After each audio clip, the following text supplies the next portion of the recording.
السلام علیکم ورحمۃ اللہ وبرکاتہ۔ ناظرین، آج ہم آپ کو استخارے کے بارے میں کچھ معلومات دینے جا رہے ہیں۔ استخارہ اللہ تبارک و تعالیٰ کی طرف سے بندوں پر بہت بڑا احسان ہے، جس کے ذریعے وہ زندگی کے معاملات میں خیر حاصل کر سکتے ہیں اور ذہنی پریشانیوں سے چھٹکارا حاصل کر سکتے ہیں۔ لیکن مشکل یہ ہے کہ فی الوقت اکثر مسلمان استخارے کو محض ایک رسمی حیثیت دیتے ہیں اور استخارے کو اس کی روح کے مطابق نہیں لیتے ہیں۔ اس لیے آج ہم استخارے کا طریقہ سیکھیں گے انشاءاللہ۔ ناظرین، استخارے کا معنی کیا ہے؟ استخارے کا معنی کسی بھی معاملے میں خیر کے پہلو کو تلاش کرنا ہے۔ استخارے کا مقصد کیا ہے؟ استخارے کا مقصد ہر انسان کو اپنی زندگی میں بار بار ایسے فیصلے کرنے ہوتے ہیں جس پر اس کی معیشت، معاشرت اور ذہنی سکون وغیرہ کا دار و مدار ہوتا ہے۔ استخارہ ایک مشورہ ہے جس کے ذریعے ایک بندہ اللہ تعالیٰ سے اپنے کسی بھی ارادے پر عمل کرنے سے پہلے خیر، آسانی، رہنمائی، مدد اور فضل کا سوال کرتا ہے۔ بندہ یہ کہتا ہے کہ اے اللہ، جو کام میں کرنے جا رہا ہوں وہ میرے دین کے لیے، دنیا کے لیے بہتر ہو تو انجام دے، ورنہ مجھے اس کام سے ہٹا دے۔ استخارے کی اہمیت کیا ہے؟ آئیے جناب ہم جانتے ہیں کہ اللہ کے رسول صلی اللہ علیہ وسلم اپنے صحابہ کرام کو دعائے استخارہ قرآن کریم کی آیتوں کی طرح یاد کرنے کی تاکید کرتے تھے۔ یہ بخاری کی روایت ہے۔ اسی طرح اور ایک بخاری کی روایت ہے جس میں اللہ کے رسول صلی اللہ علیہ وسلم نے فرمایا، جب تم میں سے کوئی کسی اہم معاملے میں فکر مند ہو تو 2 رکعت نفل نماز پڑھے اور پھر دعائے استخارہ کرے۔ اس سے پتہ چلا کہ نبی کریم صلی اللہ علیہ وسلم ہر کام کے لیے استخارہ کی تعلیم دیتے تھے۔ معاملہ آسان ہو یا مشکل ہو، واضح ہو یا غیر واضح ہو، سب کے لیے استخارہ کرنا چاہیے۔ استخارے کے بنیادی مراحل کیا ہیں؟ سب سے پہلے معاملے کو شریعت کے مطابق جانچیں کہ جو کام آپ کرنے جا رہے ہیں وہ کام جائز ہے یا نہیں ہے، اور اسی طرح متعلقہ اچھائی، برائی، کمزوری جاننے کے لیے بھاگ دوڑ کریں اور ضرور چھان بین کریں۔ مجموعی اچھائی یا برائی واضح نہ ہونے کی صورت میں تجربہ کار لوگوں سے مشورہ بھی کیا جا سکتا ہے۔ حتمی طور پر اطمینان اور اللہ کی رضا حاصل کرنے کے لیے اب استخارہ کریں۔ استخارہ کس کو کرنا چاہیے اور اس سلسلے میں بنیادی شرائط کیا ہیں؟ استخارہ وہ کرے جس کا معاملہ ہو۔ جیسے کوئی آدمی کاروبار شروع کرنا چاہتا ہے، وہ خود استخارہ کرے۔ اسی طرح لڑکی کی شادی ہو تو لڑکی خود استخارہ کرے، لڑکا خود اپنا استخارہ کرے، یا اگر لڑکا لڑکی اتنے سمجھدار نہیں ہیں تو ان کے ماں باپ بھی استخارہ کر سکتے ہیں، کیونکہ یہ رشتے کا معاملہ ماں باپ سے بھی بڑا گہرا تعلق رکھتا ہے۔ بالکل غیر متعلقہ آدمی استخارہ نہیں کر سکتا ہے۔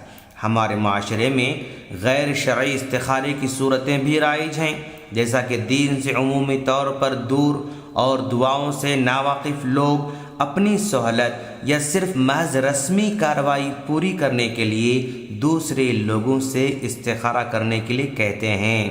یہاں بھی موقع اور مفاد پرست اور دینی لباس میں اپنی خدمات پیش کرنے کے لوگ دستیاب نظر آتے ہیں۔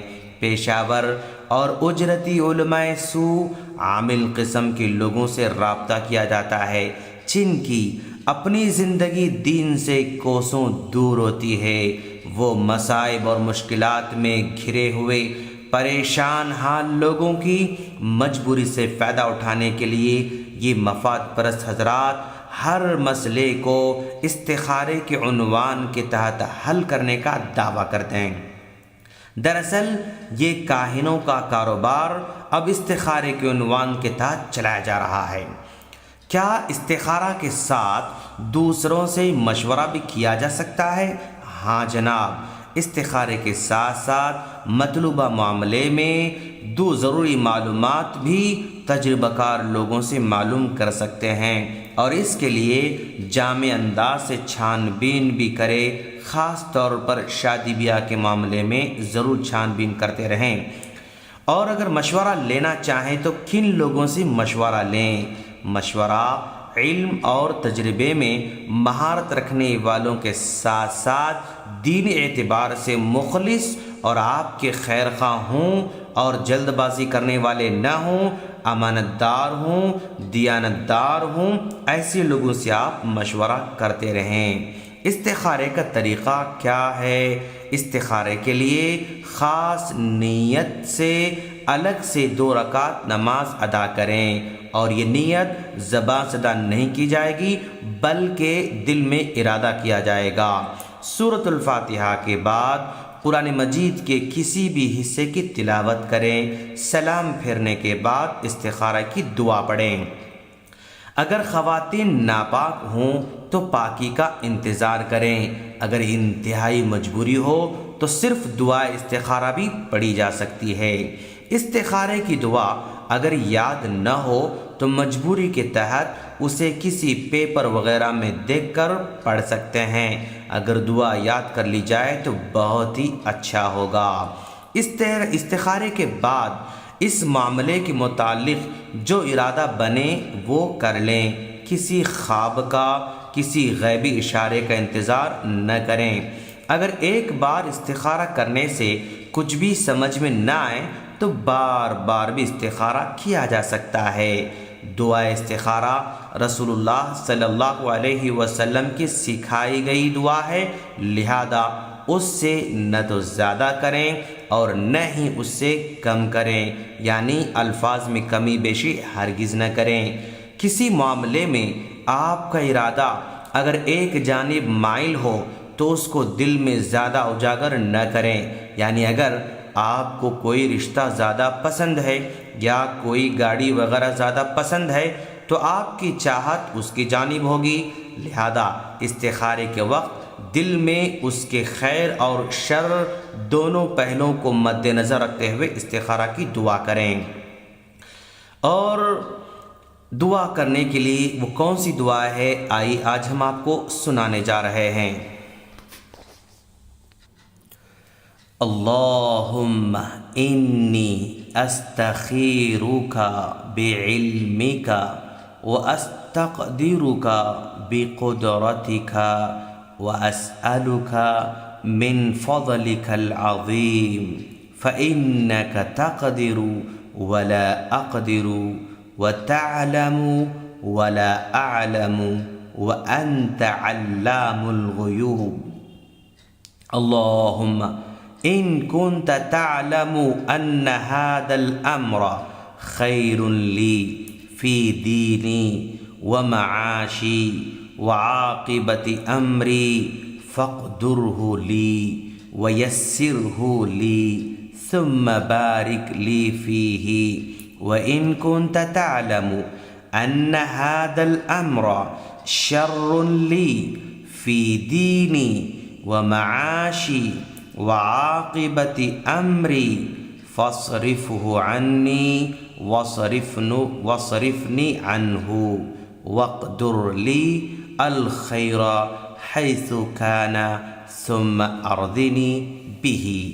یہ دعا ہے اور اس کا ترجمہ یوں ہے، اے اللہ میں تجھ سے تیرے علم کے ساتھ خیر مانگتا ہوں اور تیری قدرت کے ساتھ قوت طلب کرتا ہوں، اور تجھ سے تیرے عظیم فضل کا سوال کرتا ہوں، اس لیے کہ تو طاقت رکھتا ہے اور میں طاقت نہیں رکھتا ہوں، اور تو جانتا ہے میں نہیں جانتا ہوں، اور تو ہی غیبوں کا جاننے والا ہے۔ اے اللہ تیرے علم میں اگر یہ بات یہ کام میرے لیے میرے دین، میری معیشت اور میرے کام کے انجام میں بہتر ہے تو اسے مقدر کر دے، اور میرے لیے اس کو آسان کر دے، پھر میرے لیے اس میں برکت ڈال دے۔ اور تیرے علم میں اگر یہ بات ہے کہ یہ کام میرے لیے میرے دین، میری معیشت اور میرے کام کے انجام میں برا ہے تو اسے مجھ سے پھیر دے اور مجھے اس سے پھیر دے، اور میرے مقدر میں بھلائی رکھ دے جہاں بھی ہو، پھر مجھے اس پر راضی کر دے۔ یہ بخاری کی روایت ہے۔ ناظرین، استخارے کے بعد لوگ عام طور پر خوابوں کا انتظار کرتے ہیں یا کسی غیبی اشارے کا انتظار کرتے ہیں، یہ درست نہیں ہے۔ پھر ہمیں کیسے پتہ چلے یہ کام ٹھیک ہے یا نہیں؟ اس کے لیے پریشان ہونے کی ضرورت نہیں ہے، کیونکہ ہم نے دعا میں یہ کہا ہے کہ اللہ یہ کام بہتر ہے تو انجام دے، ورنہ پھیر دے۔ اگر بہتر ہو تو کام آگے بڑھتا جائے گا، اور اگر مناسب نہیں ہے تو کوئی نہ کوئی رکاوٹ پیدا ہوگی اور کام رک جائے گا۔ اس لیے خواب کا اشارے کا انتظار ٹھیک نہیں ہے۔ اگر بعد میں وہ کام نامناسب بھی رہا تو زیادہ نقصان نہیں ہوگا، اس لیے آپ مطمئن رہیں۔ ہم اللہ سے دعا کرتے ہیں کہ باری تعالیٰ تو ہم کو ہر معاملے میں استخارہ کرنے کی توفیق عطا فرما۔ آمین۔ السلام علیکم ورحمۃ اللہ وبرکاتہ۔